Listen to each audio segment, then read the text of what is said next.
Oi pessoal, hoje eu vim falar com vocês um pouco sobre tecnologia e especificações de óleo para motocicleta.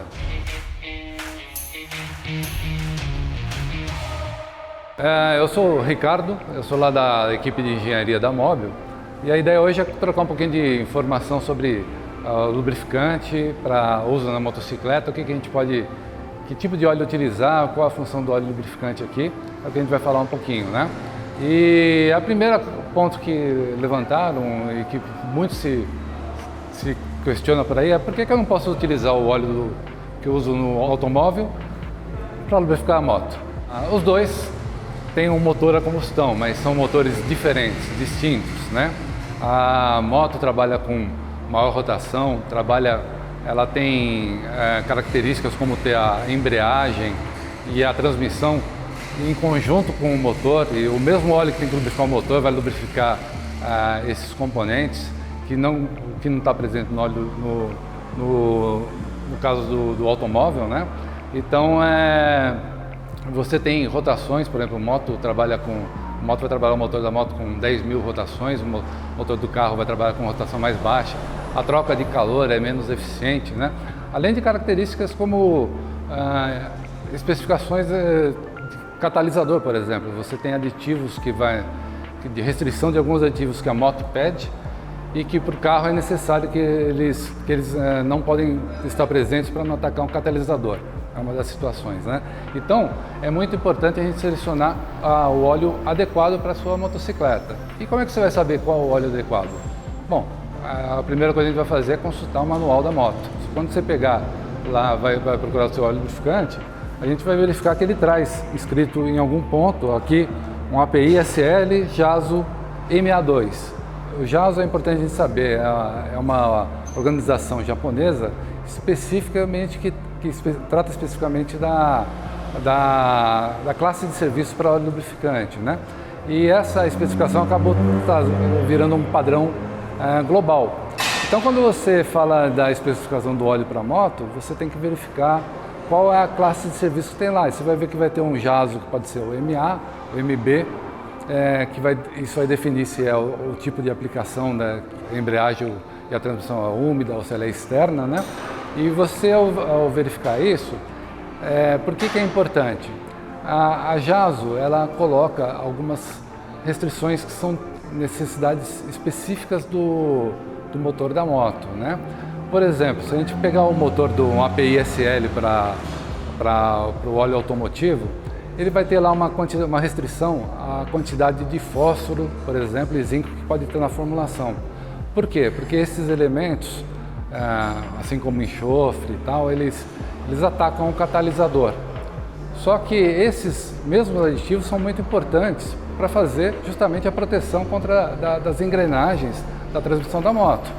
Você precisa ter isso lá. Então a JASO, ela pede que você tenha uma quantidade mínima desse aditivo dentro da formulação do óleo. Então, se a gente utiliza um óleo feito para o automóvel na aplicação da moto, ele não vai ter esse aditivo e você vai ter um problema de desgaste excessivo ou pitching, que é um tipo de falha que você tem na engrenagem. O mesmo ocorre com relação à viscosidade.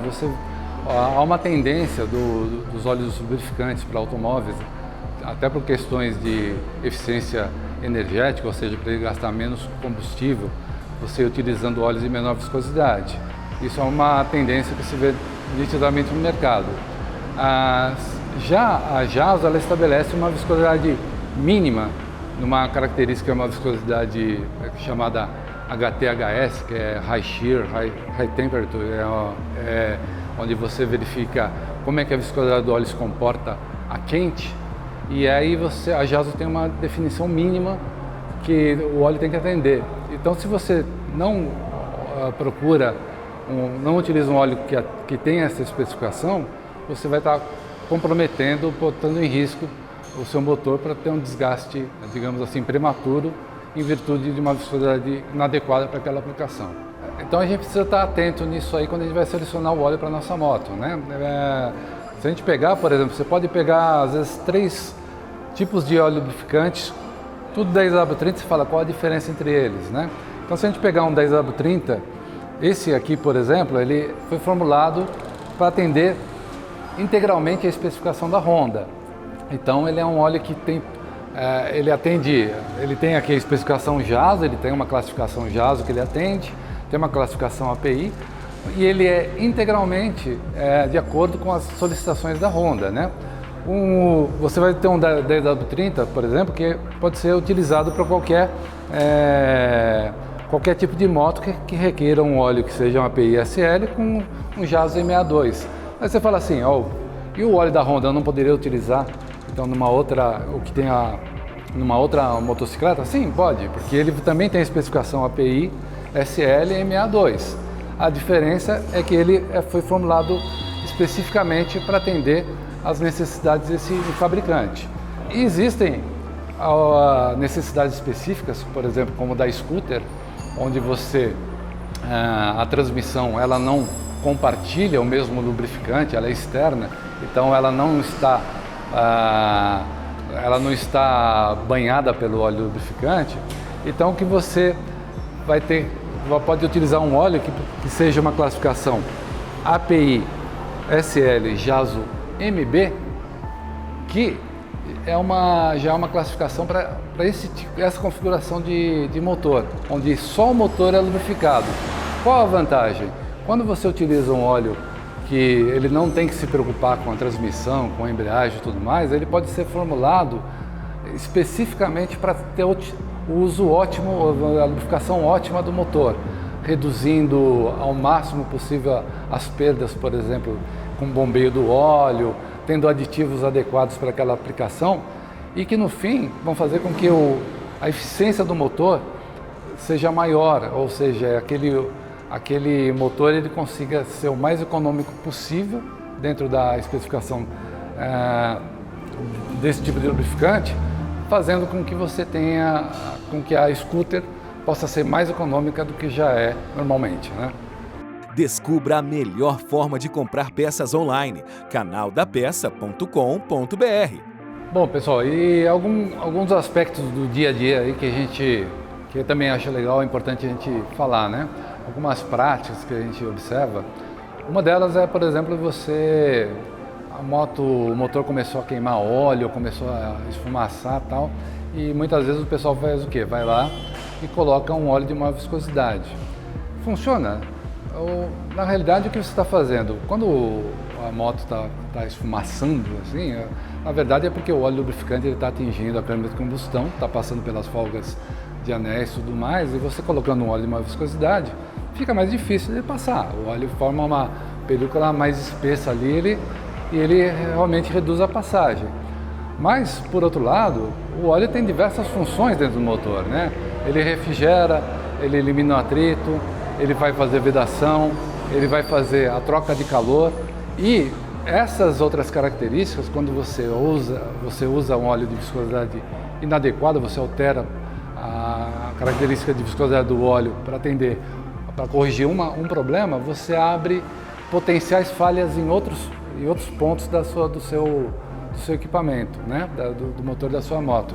Então, a melhor prática faz a reposição com óleo que o fabricante recomenda, porque você vai estar, tudo bem, você vai ter um pouco de queima de óleo, mas pelo menos você está protegendo o maior ativo da sua moto, que é o motor, tá? Outro aspecto que também acho que é legal a gente lembrar aqui, qual a importância de fazer a troca do óleo, né? O fabricante ele define lá no manual qual o período de troca que se deve observar, e esse intervalo que está marcado lá é justamente o tempo em que, por testes de campo, estudos feitos pelo fabricante, ele identifica que o óleo vai chegar naquele ponto numa condição adequada. Durante o processo de combustão, na queima do motor, diversos gases são formados e que parte deles acabam passando para dentro do cárter. E esses gases vão atingir o óleo lubrificante, que vai neutralizar ácidos que estão ali formados, vai manter disperso alguns dos particulados que surgem durante esse processo e que vão estar lá dentro do óleo, convivendo dentro do motor. O óleo vai estar fazendo essa proteção. Quando ele vai chegando próximo ao limite ou intervalo de trocas recomendado pelo fabricante, alguns desses aditivos podem estar chegando no seu ponto de esgotamento, ou seja, você chega lá, eles já foram utilizados e você pode perder alguma dessas propriedades que são conferidas por esses aditivos. Então, quando você faz a troca de óleo, você além de tirar o óleo que pode estar esgotado já, você também está tirando junto com o óleo todos os contaminantes que estão dentro do motor e levando isso para fora. E aí até um outro ponto que é interessante a gente chamar a atenção. Muita gente confunde o óleo que sai quando faz a drenagem do óleo do motor e vê aquele óleo saindo escuro, muito carregado, fica preocupado se o óleo está, qual a condição daquele óleo. E ele tem que sair sujo, ele tem que sair carregado, porque significa que ele está levando consigo todos os contaminantes que estavam dentro do motor. Se ele está saindo limpinho, muito claro, os contaminantes que deveriam estar no óleo ficaram dentro do seu motor. Então esse é um ponto de preocupação. E outro ponto que é importante é a gente lembrar a tecnologia do óleo lubrificante. Se a gente pegar um óleo lubrificante, ele é formado mais ou menos de 75% a 80% de óleo básico, né, de um óleo básico que é que é o principal responsável pela lubrificação, e de 25% a 20% de aditivos. Tá? Então, esse óleo básico, que é o grande, digamos assim, componente do óleo lubrificante, ele pode ser de origem mineral. Quando a gente fala mineral, ele é extraído diretamente do petróleo, o petróleo é refinado e você retira esse óleo, ou ele pode ser, por exemplo, semissintético. Então você olha lá, vai ter identificação. Esse é um óleo semissintético. Se você pegar esse óleo aqui, por exemplo, ele vai estar a informação que ele é um óleo mineral. E o que isso representa para o motor? O óleo semissintético, ele é um óleo que ele tem uma mistura de óleo sintético com óleo mineral. Eles fazem uma composição, eles fazem um blend, uma mistura. E o óleo sintético, por natureza, ele é muito mais resistente à temperatura, ele é muito mais estável, ele vai se degradar muito menos com a temperatura do que degrada, por exemplo, o óleo mineral, que o óleo mineral na sua estrutura, na sua cadeia, onde ele deveria ter um hidrogênio, por exemplo, ele pode ter um oxigênio, um outro elemento que vai contaminar e vai enfraquecer aquela estrutura. Já o sintético não tem isso. Então o óleo sintético ele entra como se fosse um aditivo dentro do óleo mineral, fazendo com que ele seja muito mais resistente à temperatura, dando uma maior proteção ao motor. E essa informação é também importante quando você vai selecionar o óleo a ser utilizado. Então você vai ver lá semissintético e vai verificar o mineral. É importante a gente lembrar que existe uma diferença a nível de resistência e qualidade desses lubrificantes. Bom, e o pessoal também pergunta muito sobre o óleo para moto 2 tempos, né? Como é que seriam as características, né? Bom, apesar desse tipo de motor ele estar praticamente assim sendo descontinuado, porque é um motor que por características ele cria mais emissões, ele gera mais emissões, né? Então vai muito contra o que se procura hoje em dia, né, na questão ambiental, mas é um óleo que o motor continua funcionando. Assim como ocorre com o óleo para motor 4 tempos, ele também tem a sua classificação, a sua especificação. Então você vai ver uma solicitação de 1 grau API e também uma classificação JASO necessária. O que muda é que você vai reparar que o óleo para motor 2 tempos, a classificação JASO ela não começa com a letra M, ela vai começar com a letra F. E vai ter uma classificação FC, FB e FD, cada uma identificando um tipo de uma necessidade diferente de serviço, de proteção, dependendo do tipo de motor. Qual é que você deve utilizar? Novamente, consultar o manual da sua moto, que lá vai estar dizendo para você que você deve utilizar o óleo, por exemplo, o JASO FD na sua moto, ok? E importante é que ele tem que ter uma boa capacidade de dispersão no combustível. Então, como a lubrificação dele é feita, o óleo é carregado junto com o combustível, ele tem que apresentar uma boa diluição quando injetado no combustível da sua moto, né? E para isso, o óleo 2T ele vem até com uma pré-diluição para garantir que essa dispersão ocorra da forma mais eficiente possível. Bom, pessoal, e com relação à evolução, né, do óleo lubrificante, essas classificações, a JASO, por exemplo, a última revisão dela foi em 2016, deve acontecer outra, e a gente vai ver que na classificação do óleo, quando a gente vê aqui o API, que é uma classificação do óleo para o nosso carro de motor a gasolina convencional, né? Ele às vezes evolui num passo um pouco diferente. Isso porque as demandas são diferentes. Hoje a evolução dos automóveis está solicitando cada vez óleos com menor viscosidade para ter o ganho de eficiência energética na redução do consumo de lubrificante, e existe um foco muito grande no sistema de tratamento de gases. Então você precisa formular óleos que não ataquem o seu sistema de tratamento de gases, que são os catalisadores e por aí adiante. Ao inibir o uso de algum desses aditivos, você acaba não possibilitando o uso na moto, porque a JASO, na sua classificação, requer que esses aditivos estejam presentes.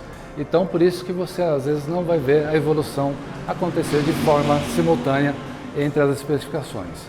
Tem muita informação, nós só demos algumas pinceladas, mas se você entrar no site da Moove, que é a empresa a aliança estratégica da Mobil, que fabrica os produtos Mobil no Brasil, você vai encontrar muitas dicas sobre manutenção, como cuidar do seu lubrificante. Dá uma entradinha lá, é no www.movilube.com, tá? Entra lá e vai ter a área dedicada para motos. Clica nela que você vai encontrar um material muito bacana para consulta e referência. Canal da Peça. Facilitamos a vida dos apaixonados por mecânica. E ainda os vídeos mais comentados da internet.